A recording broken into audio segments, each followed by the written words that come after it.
Մոտենում է ամառը, եւ շատերը ուզում են արագնի հարել ու գնում են մարզասրահ, բայց ժամանակակից սեքսոլոգիան ունի մի հրաշալի առաջարկ։ Մոտ կես ժամ տևողությամբ բուրըն հարաբերությունը կարող է միջինում այրել 100-ից 200 կալորիա, ինչը հավասար է վազքուղու վրա հոգնեցուցիչ քայլքին։ Այնպես որ նրանք, ովքեր առանձնապես սեր չունեն մարզասրահ գնալու կամ չեն սիրում սննդակարգին հետևել, հանգիստ շունչ քաշեք։ Սեքսոլոգիան ձեզ ունի բավականին լավ առաջարկ։ Մեր գիշերային զրույցներում մենք խոսում ենք այն ամենի մասին, ինչի մասին դուք սովորաբար լռում եք։ Բարի ուշ գիշեր։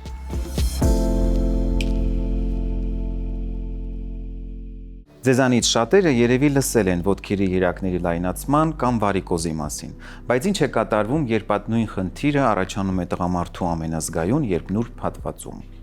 Վարիկոցել է ախտորոշում, որը շատ տղամարդկանց խուճապի է մատնում, քանի որ այն կարող է բերել անպտղության։ Այսօրվա մեր հյուրը բժշկական գիտությունների դոկտոր, Իզմիրլյան բժշկական կենտրոնի ուրոլոգիական կլինիկայի ղեկավար, Երևանի պետական բժշկական համալսարանի ուրոլոգիայի եւ անդրոլոգիայի ամբիոնի պրոֆեսոր, Առողջապահության նախարարության խորհրդատու ուրոլոգիայի գծով Արթուր Գրաբսկին է։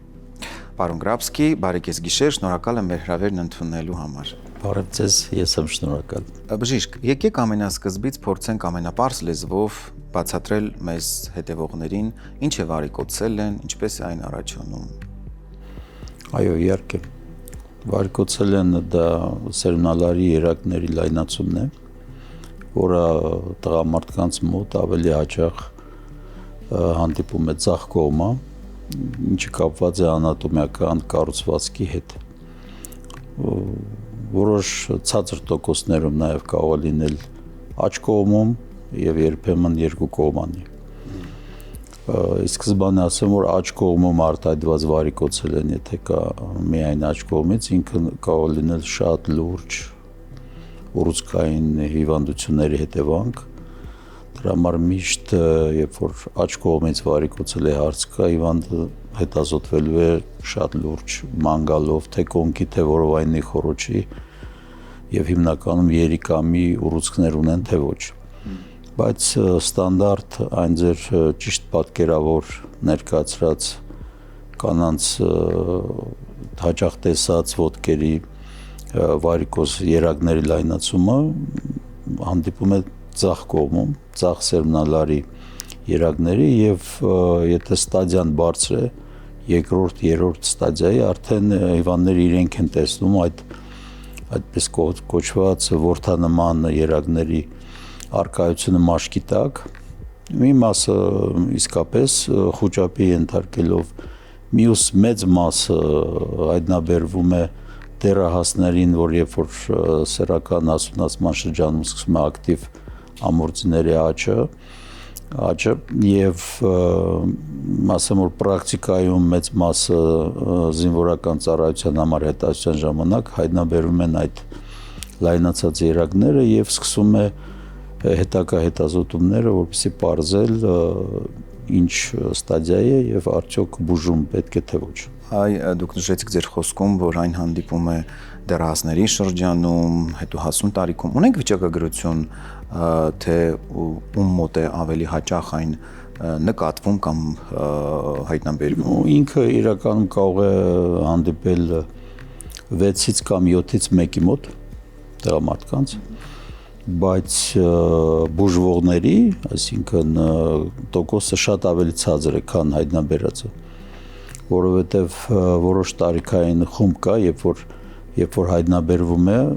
հիմնական պատճառը, որի համար բուժում են վարիկոցելն, դա սերմնահեղուկի մեջ սպերմագրամայի խախտումներն են, ամուսնացած զավակներ ունեցած մարդիկ են, որոնց վերջի տարվա պրոտոկոլներով անպայման չի, որ բուժվեն։ Եթե առաջ ընկնենք այդ խոսքի մեջ, ուրեմն դեռահասների շրջանում ցուցումը վիրատության, երբ որ այդ վարիկոցելն ազդել է ձախ ամորձի վրա այնպես, որ կա ծավալի տարբերություն, փոքրացում 20%-ից ավել։ Ամորձու։ Այո։ Մեծերի մոտ իհարկե ցուցումները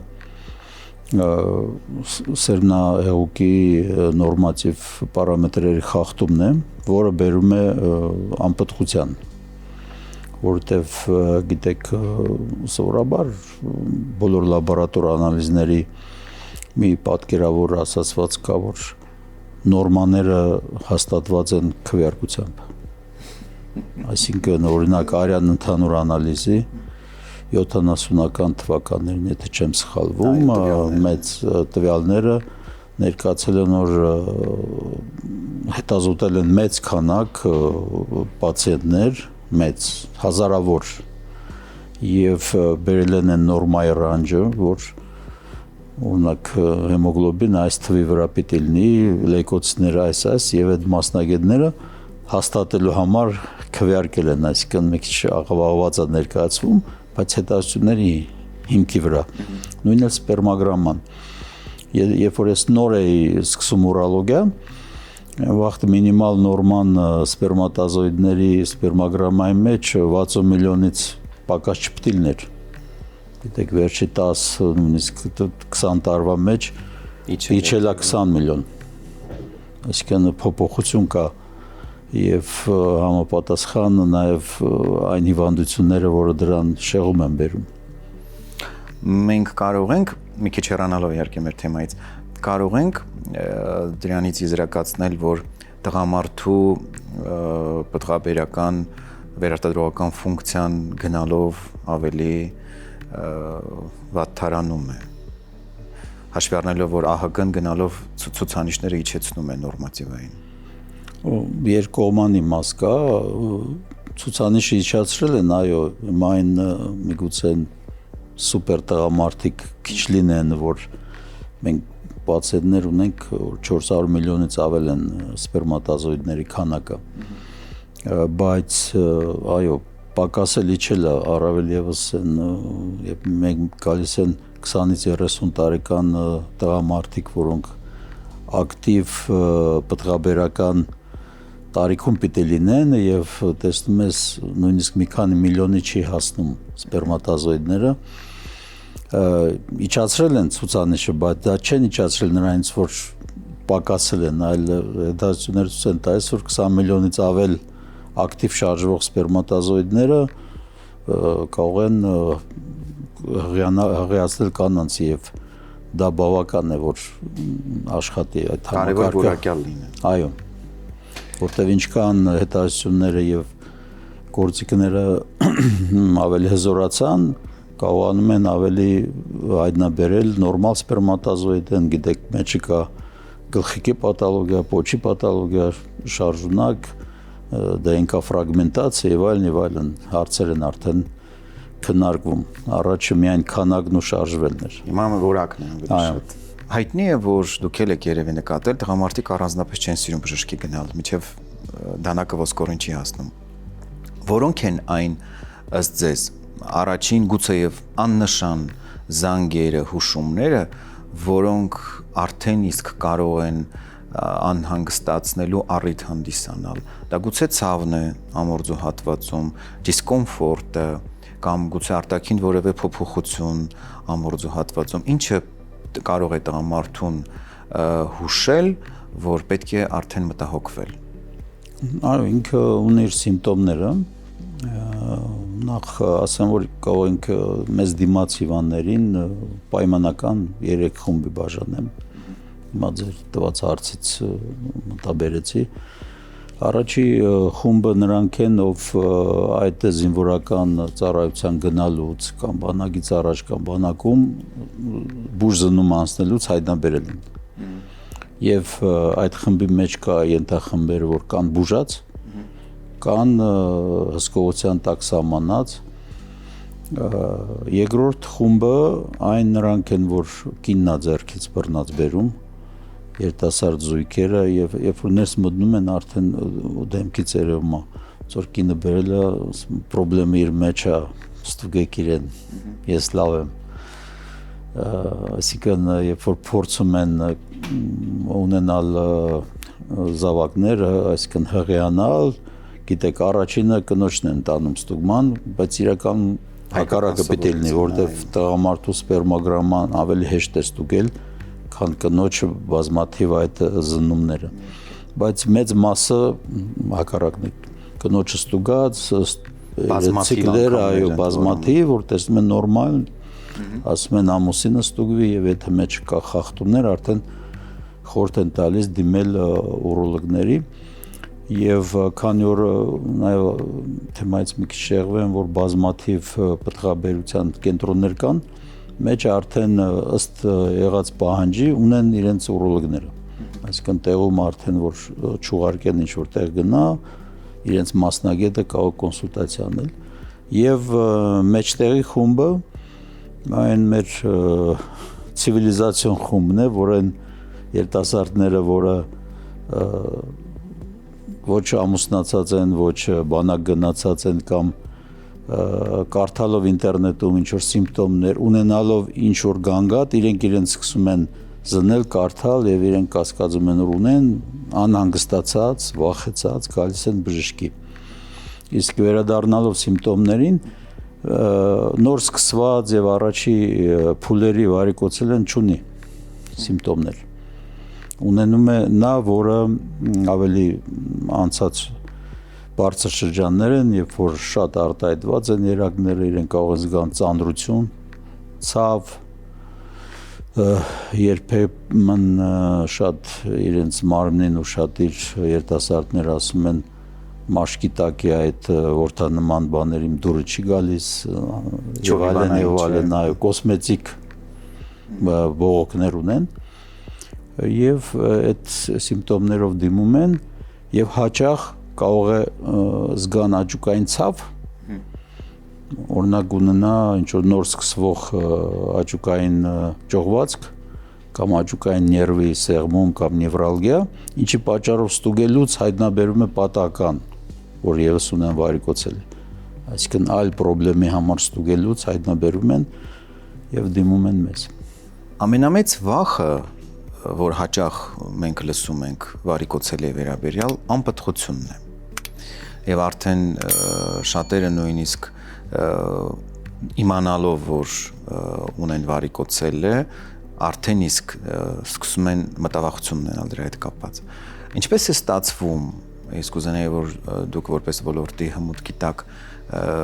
հանրությանը փորձեիք ավելի հանրամատչելի ներկայացնել։ Ինչպես է ստացվում, որ ամորձու երակի լայնացումը բերում է անպտղության, որն է հիմնական պատճառը, ամորձու տաքացումն է, ջերմաստիճանի գործոնը, թե այլ մեխանիզմներ էլ կան։ Փորձենք հանրությանը ավելի պարզ ներկայացնել։ Այո, ինչպես սկզբից ասացիք, անատոմիայորեն ձախ կողմն է ավելի հաճախ վարիկոցել է լինում, որտեղ ձախ ամորձու երակը, ինչպես բոլոր երակները վերջը մտնում են սիներակի մեջ, ձախ ամորձունը ուղիղ սիներակի հետ չի թափվում արյունը, այլ ձախ երիկամի երակից է դեպի սիներակ գնում եւ ինչին նաեւ միանում է ձախ մակ ամորձու կենտրոնական երակը, այսինքն ի սկզբանե արդեն այդ երակային համակարգ ունի մի քիչ բարձր ճնշում, որտեվ երիկամից, մակ երիկամից եւ ամորձուց արյունը ոսկե նույն անոթով պիտի հասնի սիներակ։ Մեջը կարող լինել շատ տարբեր պատճառներ, առաջիններից կա կոչվում է սիմպտոմ շլկունչիկը, երբ որ գիտենք առանձին խոսում ենք ինչ որ պաթոլոգիաներից, բայց օրգանիզմը մեկ մարմին է եւ բոլորը իրար հետ կապ ունեն, աորտայից դուրս եկող մեզենտերիալ զարկերակը կարող է անկյունը, որով ինքը դուրս է գալիս, ավելի սուր լինի եւ տակով անցնում է երիկաման երակը եւ այդ սուր անկյունը ինչ են շլկունչիկ ասում, կարող է կաղինները կոտրող այդ գործիքի պես սեղմի երիկամային երակի եւ ճնշումը ավելի բարձրանա, արյունը փորձի հետոց գնալ, տալ եւ գտնել իրեն այլ ճանապարհներ շարունակելու իր ճանապարհը, ասեմ, դրա համար մի պատճառը դա է, որը նաեւ կարող է բերել ինչպես կանանց երակային այդ շատ տեսած մարդկանց միջի կլապանների թեր զարգացումը կամ դեֆեկտը, որը նորմալ երակային առունը պիտի սիրտը ներքևը չի որ փչի, ինքը այլ մեխանիզմներով է բարձանում վերև եւ այդ կլապանները մինչեւ չեն փակում, սկսում է ծանրություն վերցնելուց, նույնիսկ երկար ոտքի վրա կանգնելուց հետոս կլինել։ Եվ մնալով ամորձու վրա այդ արյունը բերում է որոշ ամենահայտնի մեխանիզմը դա ջերմաստիճանի բարձրացումն է, որ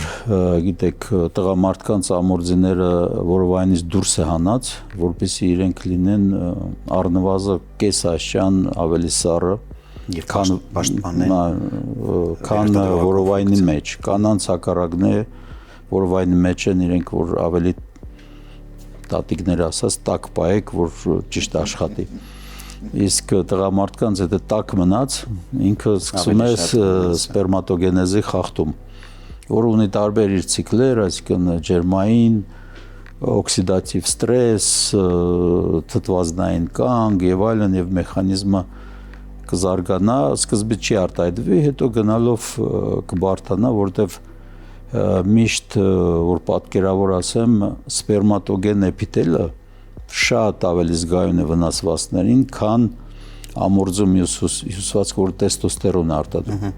Այսինքն ամորձինը վնասելուց, ճառագայթելուց, վիրատելուց, կարող ինչ-որ մի մաս մնա, ինքը դեռ տեստոստերոն կարտադրի, բայց ամենահաճախ, գիտեք, սպերմագրամայի խախտումներից կատաստրոֆիկ վիճակը դա լինում է, երբ որ խոզուկից, ինֆեկցիոն պարոտիտից օրխիդ, եւ ինչպես իմ շեֆն էր ասում, պրոֆեսոր Աղաջանյանը, ոնց որ գերանդիով քաղեք այդ կանաչ խոտը, որ այդ էպիթելը, որը արտադրում է սպերմատոզոիդներ, այսինքն ինքը այլևս չի լինի եւ չի էլ բուժվի։ Դրա համար շատ նուրբ է դա եւ բոլոր ազդեցություններից ինքը կվնասվի։ Նաեւ շատ հետազոտություններ կան, որ երբ որ ձեզ ասեցի մակ երիկամի երակն էլ ընդ է բացվում, նույն վարիկոզը ճնշումը կտա նաեւ մակ երիկամի վրա։ Եվ մակ երիկամի հորմոնները այլ ճանապարհով կգնան առանց նեյտրալիզացիայի ընդհանուր արյան հոսք եւ իրենք կարող են ազդել եւս ինչի է խախտվում նաեւ աչը, չէ՞։ Ձախը հասկացանք, տակացավ։ Մի աչ երիկամը լրիվ իր ռեպրոդուկցիան պիտի ապահովեր, որտեղ այդ հորմոնները որոշ դերիվատներ արդեն ընդհանուր արյան հոսքով ազդում են նաեւ աչի ֆունկցիայի վրա եւ վերում ընդհանուր սպերմագրամայի խախտում։ Դրա համար պատճառները բազմից են, բայց դրսի տեսքը հիվանդության նույնն է։ Նույնն է մնում։ Նշեցիք խոզուկի պարոտիտի մասին։ Ես կուզենայի, որ մենք առանձնահատուկ ընդգծենք այս հատվածը, որովհետև շատերը մտածում են դե խոզուկը այլ ով չի վարակվում, բայց եւ հետազոտությունները եւ ձեր պրակտիկ փորձը հուշում են եւ փաստում են, որ դա այդքան էլ այդպես ասած անմեղ հիվանդություն չէ, եթե իհարկե ժամանակին պատշաճ ուշադրություն չդարձնեն դրան։ Ну, բուն մեր դեպքում խոսքը գնում է պարոտիտի բարդությունը օրխիտի մասին, որտեվ հիմա տպավորություն չլինի, որ բոլորով խոզուկ հիվանդացել են սպերմագրաման խախտված է, ոչ։ Միայն նրանց, ում երկու կողմանի ունեցել են օրխից էպիդեմիտ այդ վիրուսով պայմանավորված եւ որը լուրջ վնասում է բերել։ Եվ առիթը օգտագործելով չեմ կարող իհարկե չհարցնել ձեզ եւ իհարկե լսել ձեր խորհուրդը, որը վստահ եմ շատերին, հատկապես նրանց, ովքեր որ միջև մա չգիտեին, շատ օգտակար կլինի։ Ամորձիների գեր տաքացման մասին։ Ես որպես սեքսապաթոլոգ միշտ իհարկե այդ կոչով հանդես եմ գալիս, բայց ինչպես նշեցի, կուզենայի որ դուք էլ ձեր կարևոր դիտարկումներ անեիք, որ մեր երիտասարդները չտարվեին նորաձևության այդ անառողջ ճիչերով, հագուստի ընտրության հարցում, նստարանների տաքացման, ներքնազգեստի ընտրության, բջջային հեռախոսը պահելու, որտեղ այդ ամենը այո, իսկապես դա նորից այդ ցիվիլիզացիոն հիվանդությունների թեմային է, որտեղ առաջներում ներքնաշոր ընդհանրապես չէին հագնում։ Այսինքն օդի եւ վենտիլյացիայի հարցերը ավելի լավ էր։ Հետո հագնում էին բնական մատերիալներից, այսինքն մեր խորհուրդը միշտ եղել է որ փորձեք 100% բամբակյա շորեր լինեն, որի օդի թափանցելիությունը մաքսիմալ է։ Այո, շորի ֆորման պահողները սինթետիկ պիտի բաներ լինեն մատերիալներ, բայց այս հարցում ցանկալի է դա եւ նույն դրսի շորերն էլ պիտի փորձվի այնպես արվի, որ բնական մատերիալներից լինեն։ Այդ տաքացվող նստարաններ եւ այլն այո, պրոբլեմատիկ են, ինչպես մկանային նյարդային ցավ կարող են առաջացնել, երբ որ դուրս գան սառը քրտնած այդ մեջքով, հիմա գիտեք մարքեթինգային հարցը կա մեքենաներին, առաջ որ միայն տաքացվող են, հիմա վենտիլացվող նստարաններ են, որ կին ավելի տաքացնում է, որ բանալի, իբր պահում է այդ մասը, այսինքն այդ մեքենաշինությունն էլ է գնացել այդ պահաջով եւ բազմաթիվ այդ ուրոլոգիական թողեք բազմաթիվ հիվանդներ կան, որ ասում են այդ ձմեռը տաքացվող նստարանից կեղտը չեն կարող լավ պահել եւ միշտ հարցնում ենք այդ հարց չենք ուսումնասիրել, բայց ասում են տաքացնողով եք ուսես նայում հա ճիշտ ասում ինչ սկսել եմ միացնել նոր է դա եղել իմ մասը չի, բայց ունեն պացիենտներ, որ այդ հարցը տվել են մի քանիսը, մեկը չի եղել այնպես որ այդ հարցերը կան եւ այո օֆիսային աշխատողները այդ կաշվի կամ սինթետիկ կաշվի փոխարինիչներով փափուկ կրեսլոներ երկար նստած որտեղ ջերմաշյանի բարձրացում կա ի վերջո ազդելու է այդ սպերմատոգենեզի վրա եւ այո հեռախոսները այդ գadgetները որոնք ունեն հզոր անտենաներ եւ ճարագայթման հնարավորություններ, այո, խախտում են։ Դրա համար տղամարդկանց միշտ խորհուրդ է տրվում հեռախոսները այլ ոչ թե շալվարի գրպանում, այլ պիջակի գրպանում եւ այդ հնարավոր է տեղել սրտից հեռու, որ սրտի ռիթմի ազդեցություն անգամ չունենան։ Առավել եւս զանգ գալու ժամանակ։ Ինձ թվում է երևի թե այս խորհուրդները լսելով հարգելի տղամարդիկ ավելի ուշադիր կլինեք ձեր վերարտադրողական եւ սեռական օրգաններին եւ հատկապես բժշկի վերջին խորհուրդը միշտ նկատի կունենաք բջջային հեռախոսը մի պահեք ձեր գրպաններում, եթե մտահոգ եք ձեր ապագա սերնդի եւ ձեր սեռական առողջության մասին։ Պարոն Գրաբսկի, խոսեցինք անպտղության մասին, բայց լինում են նաև դեպքեր, որ վարիկոցելի ժամանակ պացիենտները նշում են նաև սեռական ֆունկցիայի խանգարում։ Հաճախ եմ ես նման պացիենտների հետ շփվում, ովքեր ունեն վարիկոցել եւ նկատում են նաև պոտենցիայի խանգարում, երբեմն նաև խնդիրներ սեռական ակտի տևողության հետ կապված։ Ինչ է հուշում ձեր փորձը։ Իհարկե ուղիղ կապ նախնական հիվանդության հետ եթե միայն վարիկոցելը չի լինում, բայց ավելի առաջ ընթացած հիվանդությունը, երբ որ բերում է ոչ միայն սպերմագրամայի տվյալների խախտման, այսինքն պրոդուկցիային, այլ նաև իմ ասած այդ օքսիդատիվ ստրես, հորմոնային խանգարումները, որը կբերեն արդեն սեռական հորմոնների խախտմանը, ինքը կունենա օբյեկտիվ պատճառ կանգատվելու, բայց նաև սուբյեկտիվ մասը կա, երբ որ ընկճվելով, ասած են երկրորդ խումբը իմ պայմանական, որ ինք իրեն հետազոտելով ինչ-որ բան նայելով ինտերնետում, որ կարդա բազմաթիվ ոչ պրոֆեսիոնալ ինֆորմացիան, գիտեք, տղամարդը շատ կարող եմ ասել էմոցիոնալ էակ է, միշտ ասում են կանայք են թույլ սերը, բայց փորձը ցույց է տալիս, որ տղամարդիկ են թույլ սերը, իրենք շատ այդ հուզական, պսիխոէմոցիոնալ եւ այլն վիճակից այո կարող ունենան բացի օրգանական խնդիրներից, նաեւ այդ առումով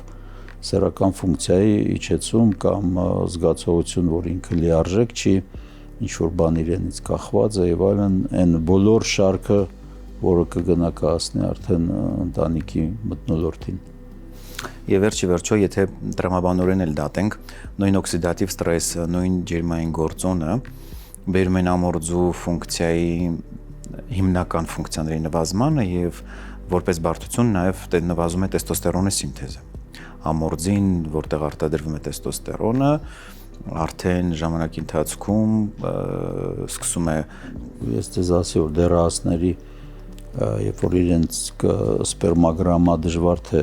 ստուգեն դեռահասներին եւ այլն, ցուցումներից մեկը, երբ որ ատրոֆիա կա 20%-ից ամորձի փոքրացում, դա համապատասխան կբերի նաեւ ձեր նշած խնդիրներին եւ այո, վերջը նաեւ կունենա բացի մնացած կլասիկ սիմպտոմներից էրեկտիլ դիսֆունկցիայի հարցեր։ Ինչպես նշվեց, վարիկոցելեի ժամանակ ի հայտ են գալիս նաև սեռական գանգատներ։ Տուժում է տղամարդու պոտենցիան, կարող է նաև տուժել սեռական ակտի տևողությունը, սակայն հոգ չէ։ Զուգահեռաբար ուրոլոգիական բուժմանը պարտադիր իհարկե պետք է կարգավորել սեռական առողջությունը, եւ այս հարցում մեզ օգնության կարող է հասնել մեր հաղորդման գործընկեր Հայսամ ընկերության Տադաֆորտ եւ Դապոքսեցին դեղամիջոցները։ Տադաֆորտը նախատեսված է պոտենցիայի խանգարման բուժման համար, իսկ Դապոքսեցինը վաղաժամ սերմնաժայթքման բուժման համար։ Տադաֆորտը ունի երկու դոզավորում՝ 5 եւ 20։ 5-ը նախատեսված է ամենօրյա օգտագործման համար, իսկ 20-ը պլանավորված սեռական հարաբերության ժամանակ։ Ի տարբերություն նախորդ սերնդի ներկայացուցիչների, Տադաֆորտը ունի առանձնահատկություն՝ արագ է ազդում, ինչը նշում են հենց պացիենտները։ Դեղամիջոցը իր ազդեցությունը թողնում է գրեթե 36 ժամ, այսինքն մեկ անգամ օգտագործելով տղամարդը կարող է ունենալ կրկնակի, նույնիսկ եռակի սեռական հարաբերություններ 36 ժամվա ընթացքում։ Ուշադրություն, դեղամիջոցը ունի հակացուցումներ, որոնց մասին բուժող բժիշկը պետք է տեղեկացնի պացիենտին։ Մյուս դեղամիջոցը Դապոքսետինն է, որը նույնպես ունի երկու դոզավորում՝ 30 եւ 60, թե որ դոզավորումը կընտրի բժիշկը կախված է խնդրի վաղեմությունից եւ բարդությունից։ Դապոքսետինի եւ Տադաֆորտի համատեղ օգտագործման դեպքում տղամարդու սեռական առողջությունը հնարավոր է վերականգնել շատ արագ ու կարճ ժամանակահատվածում։ Շատ տղամարդիկ մարզասրահներում ծանր քաշային վարժություններ են կատարում։ Մի մասն էլ իր աշխատավայրում անց է կացնում նստակյաց իր աշխատանքը 10-12 ժամ։ Որքանով են ըստ ձեզ այս գործոնները, ծանր քաշային վարժությունները, նստակյաց կենսակերպը դեր ունենում վարիկոցելեի զարգացման հարցում, որովհետև շատերը հենց իրենք են նշում, որ հնարավոր է արդյոք, որ իմ ծանր քաշային վարժությունները պատճառ հանդիսանան։ Այո, իհարկե ունեն դերը եւ նախադրյալներ ունեցող պացիենտները, որոնք այլ դեպքերում կարող չզարգանար եւ եթե կվերադառնանք հետո բուժմանը, կասենք ուշ կզարգանար, որոշ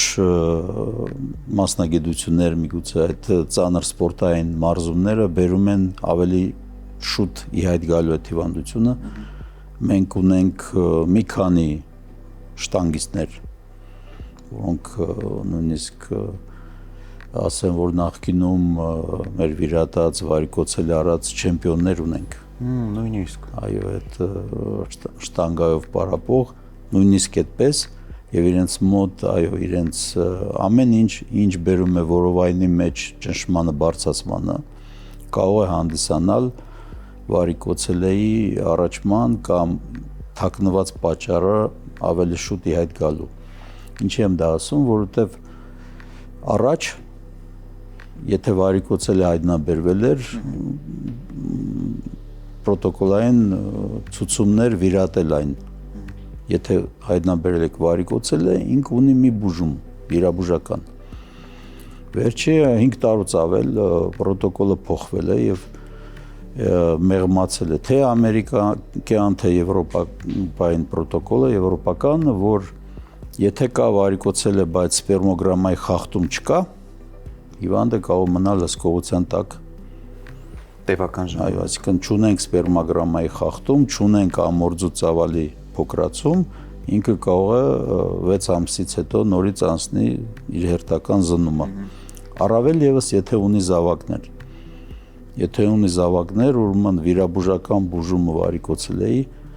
ավելի կարելի է հետաձգել։ Բայց եթե ինքը ունի վարիկոցելե եւ նույնիսկ սպերմոգրամայի խախտումով դա ցույցում է այո, պետք է վիրատվի։ Եվ եթե սպերմոգրաման շատ շեղված չի, բայց չեն կարող ստանալ հղիություն, որը ոչ միայն սպերմոգրամայի խախտումով, այլ մեջ արդեն DNK-ի ֆրագմենտացիայի կարող բերել նոր այդ ստրեսերից տարբեր քիմիական եւս ցուցում կհանդիսանա վարիկոցելեն վիրատելու։ Այսինքն մեղմացել են ցուցումները վիրատելու, բայց պահանջները ավելի հստակացվել են։ Այնպես որ բոլոր այդ վերադառնալով առաջի մասին, այն ծանրությունները, որովայնի ճնշման, բարձրացման վարժություններ, թե կենսակերպը կարող է նպաստել նրան, որ կունենանք երակների լայնացում։ Խոսենք ախտորոշումից, որոնք են հիմնական մեթոդները ախտորոշման։ Ախտորոշումը իհարկե սկսում ենք գանգատներից, հիվանդը եթե գանգատ ունի, թե իր զգալով, այսինքն ցավ, մաշկի տակ նկատելով այդ երակները, թե անպտղություն, ինչից դիմեց բժշկին, առաջինը ինչքանի որ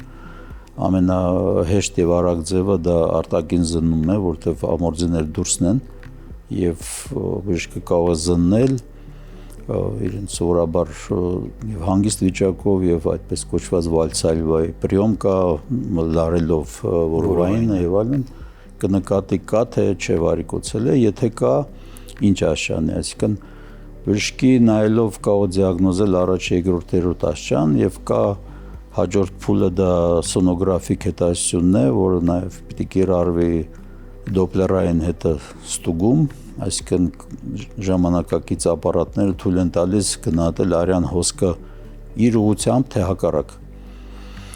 Եվ եթե ձեռքով շոշափելի չի կարող հայտնաբերել, իսկ սոնոգրաֆիկ հայտնաբերած կոչվում է սուբկլինիկ վարիկոցել է, որի այդ բուժման ցուցումները մեղմ են, կախված սպերմոգրամայից թե զավակ ունենալուց։ Այսինքն այդ սոնոգրաֆիան է, հիմնական այդ ստուգումներն են պլյուս սպերմոգրաման։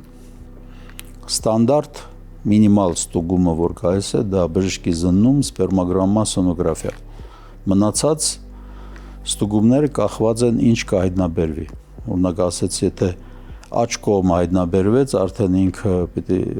ուշադիր զնվի, թե որովայնում ինչ-որ պատճառ կա, որը սեղմել է իր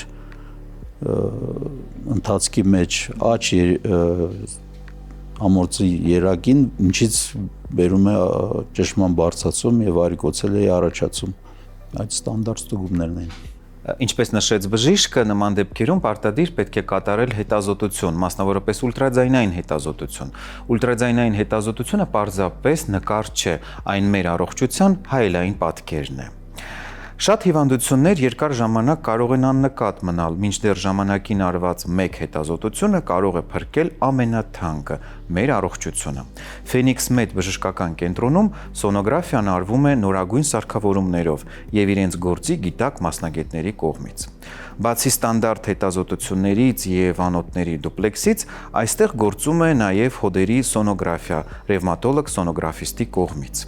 Ամենակարևորն այն է, որ այստեղ ոչ միայն հայտնաբերում են ցավի պատճառը, այլև հենց տեղում նշանակում գրագետ բուժում, խնայելով մարդկանց ժամանակն ու նյարդերը։ Phoenix Med, վստահեք ձեր առողջությունը պրոֆեսիոնալներին։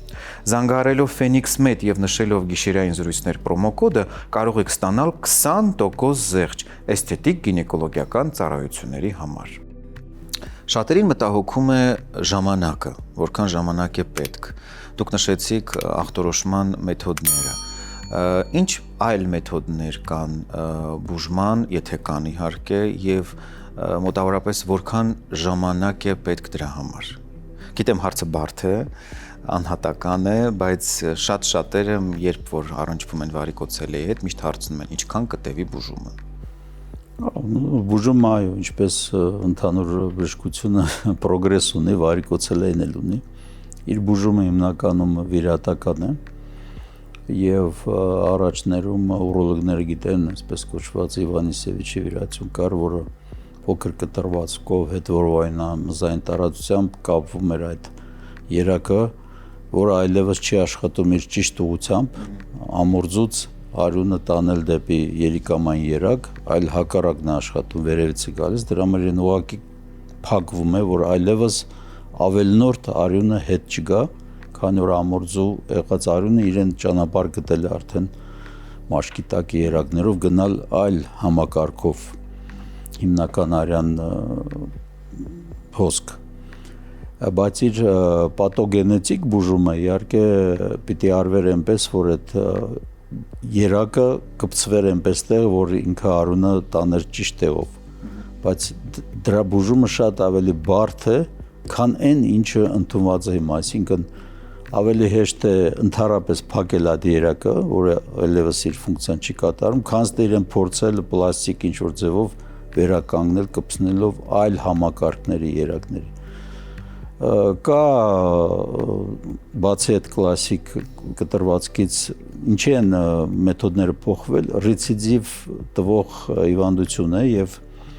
որպեսզի չկրկնվի, մեթոդները ըստ տոկոսների փոխված են, ամենահաճախ ինչը մենք կիրառում ենք կլինիկայում, դա այսպես կոչված անտեգրատ սկլերոզավորումն է երակի, երբ որ ամորձու երակներից մեկը մաշկի վրա տեղային նույնիսկ անեստեզիայով առանց որևէ նարկոզի հայտնաբերվում է, մեջը դրվում է կանյուլյան, արվում է վենոգրաֆիա եւ հատուկ սկլերոզող նյութով ծրսկելով ներսից առաջացնում է քիմիական այրվածք եւ երակը մի քանի շաբաթից փակվում է։ Ինքը շատ էֆեկտիվ ցածր ռեցիդիվով վիրացիոն է եւ հիվանդը 2 ժամից տուն է գնում։ Ամենաարագ ձևն է։ Մյուս ամենաքիչ ռեցիդիվ տվող ըստ ստատիստիկայի դա միկրովիրաբուժական մոտեցումն է, երբ որ աճուկային շրջանում փոքր հատվածով բացվում է սերմնալարը եւ խոշորացումը մինիմում 4 անգամ խոշորացուցով կապվում են հերթով բոլոր լայնացած երակները, պահպանելով լիմֆատիկ անոթները, որպեսզի այլևս չունենանք հետհոսք։ Կան նաև լապարասկոպիկ մեթոդը, երբ որ այն կտրվածքը, որ պիտի արվեր հետվորովայնամզային տարածության, կարելի անել լապարասկոպով եւ էմբոլիզացիա կա, քանի որ զարգացած անոթային վիրաբուժությունը, այդ կարելի է հետ գալ սիներակի միջից այդ մտնել ամորձնային երակի մեջ եւ մեջը դնել էմբոլներ, որոնք կդադարեցնեն հետհոսքը եւ վարիկոցելեն կբուժվի։ Սովորաբար բուժումից հետո միշտ եթե հարցը տա թե ինչքան շուտ կվերականգնի, ինքը չի արագ վերականգնի, որովհետեւ սպերմատոզոիդների առաջացման իրենց ցիկլը կան, որը ժամանակներ են պետք մոտավորապես 3 ամիս, որ նոր սերունդը, այսպես կոչված առողջ սպերմատոզոիդների ծնվեն,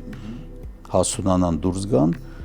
սովորաբար ստուգում ենք 4-ից 6 ամիս հետո, բայց համարվում է, որ վերջնական 12 ամսից պետք է ստանանք այն, ինչ սպասելի էր առանց վարիկոցել եղած ամորձուց։ Եվ այստեղ իհարկե նաև նշանակություն ունի հիվանդի կենսակերպը, սնունդը, իհարկե միշտ առաջի խորհուրդը, եթե ինքը աշխատում է օֆիսում, որը 18 քառակուսի մետրով ստանդարտ սենյակի մեջ 6-ից 10 հոգի են նստած, ասում ենք փոխեք սենյակը կամ աշխատանքը, պիտի մակրոտին ժամանակ ունենա, տրամադրել իր եւ խորհուրդ է տրվում սնունդը փոխել այն ինչը բնական է, կենցաղային ասում ենք սնվում եք այն ինչ դուրսը վազում կամ թռնում է եւ այն ինչ դուրսը աճում է գյուղում,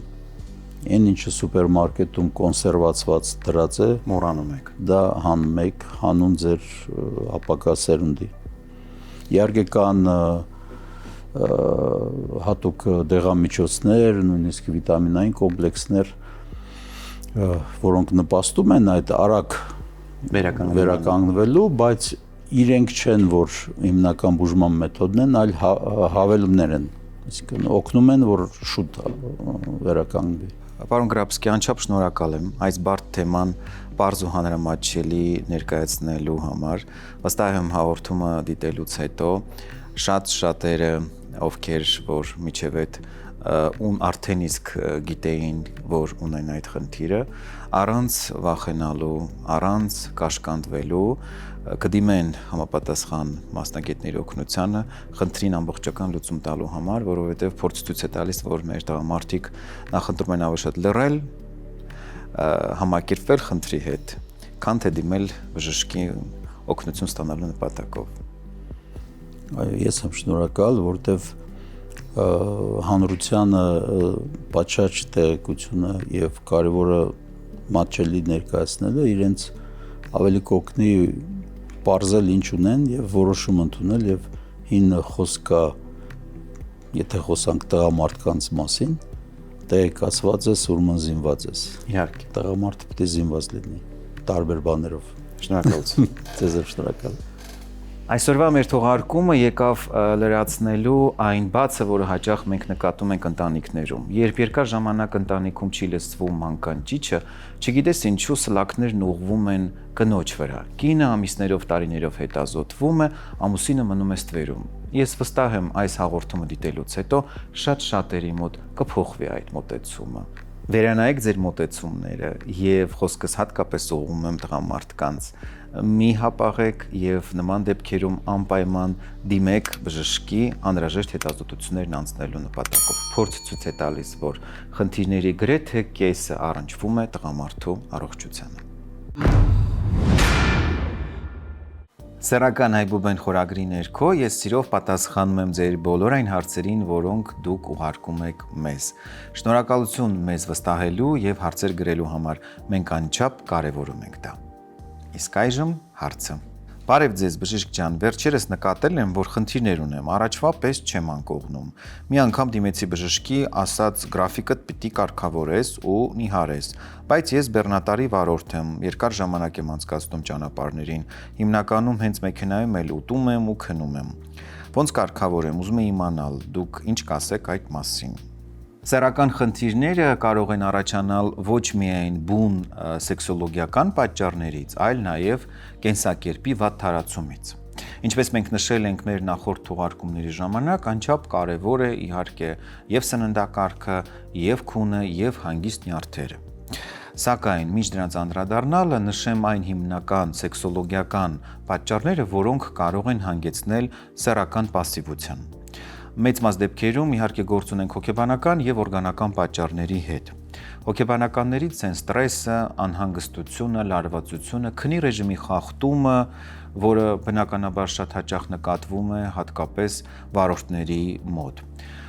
Միջանձնային հարաբերությունները, սեռական կյանքի գրաֆիկը, որը նույնպես անչափ կարևոր է, որովհետև սեռական կյանքը սիրում է որոշակի ռեգուլարություն, իսկ ըստ նամակի բովանդակության հասկանալի է, որ սեռական հարաբերությունները կանոնավոր չեն։ Օրգանական պատճառներից են քաշի ավելցուկը, ճարպակալումը, հորմոնալ խանգարումները, սեռավարակները, բորբոքումները եւ այլն։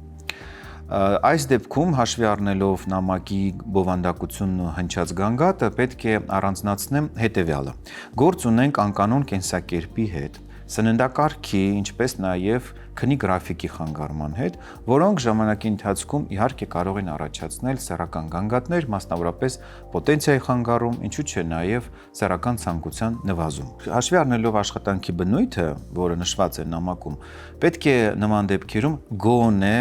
փորձել ժամանակ առ ժամանակ կատարել կքանիստ, ժողովրդական լեզվով ասած պրիսիդանյաներ։ Ինչ է դա տալիս։ Քանի որ վարորդները եւ ընդհանրապես նստակյաց կենսակերպ վարողները հիմնականում երկար ժամանակ գտնվում են նույն դիրքում, սեռական օրգաններում առաջանում է կանգ, որը բերում է թթվածնաքաղցի եւ դա էլ առաջացնում է հիմնական սեռական գանգատը, պասիվությունը։ Կքանիստի ժամանակ սեռական օրգանները ստանում են նորմալ արյունամատակարարում, ինչը փաստորեն հնարավորություն է տալիս զերծ մնալ բարդություններից։ Ցանկալի է օրինակ, եթե 1 ժամ կամ 2 ժամ նստած եք մնում, ապա դա ընդմիջեք եւ կատարեք կքանիստ, օրինակ 20 անգամ։ Օրվա ընթացքում ցանկալի է կքանիստը կրկնել մի քանի անգամ։ Դա բավականին կօգնի եւ խնդիրը ավելի կթեթևանա կամ գուցե չի էլ զարգանա։ Մյուս խորհուրդը նման դեպքերում ուշադրություն դարձնել սննդակարգին։ Եթե դուք հիմնականում սնվում եք դրսում, ապա ցանկալի է, որ ձեր սնունդը լինի ոչ թե ֆաստ ֆուդային, այլ հնարավորինս լինի թեթև։ Օրինակ, սալաթներ, թեկուզ եւ մսով, ջրալի ճաշեր, թեկուզ եւ մսով, բայց ոչ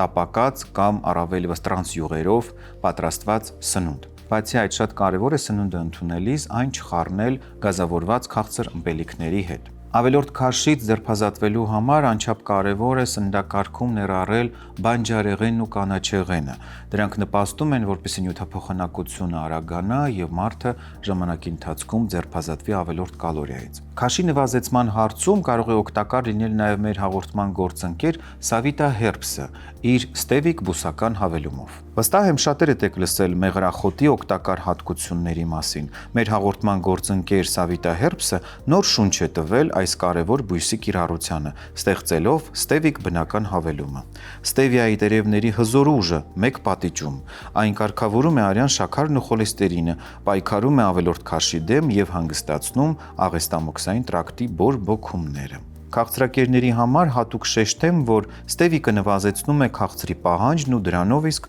օգնում չկուտակել ավելորդ կալորիաներ։ Պարզապես խմեք մեկ պատիճ օրական 3 անգամ սնունդ ընդունելիս։ Կարևոր է իմանալ, հակացուցված է ցածր զարկերակային ճնշում ունեցողներին, մինչև 18 տարեկաններին, հղիության եւ կրծքով կերակրման ժամանակ, ինչպես նաեւ ալերգիաների դեպքում։ Ստևիկը դեղատներից բաց է թողնվում առանց դեղատոմսի, բայց հիշեք, լավագույն եւ կայուն արդյունքի հասնելու համար ճիշտ կլինի նախապես խորհրդակցել բժշկի հետ։ Ստևիկ՝ ուժ, որը գալիս է բնությունից։ Այսօրվա գիշերային զրույցն ավարտվեց։ Դիտեք մեզ ATV եթերում, իսկ համացանցում դա կարող եք անել ցանկացած պահի։ Գտեք մեզ, դիտեք մեր տեսանյութերը, տարածեք դրանք, թողեք մեկնաբանություններ։ Մեզ համար անչափ կարևոր է ձեր կարծիքը։ Մեր գիշերային զրույցների ընթացքում մենք խոսում ենք այն ամենի մասին, ինչի մասին դուք ուզում եք լսել։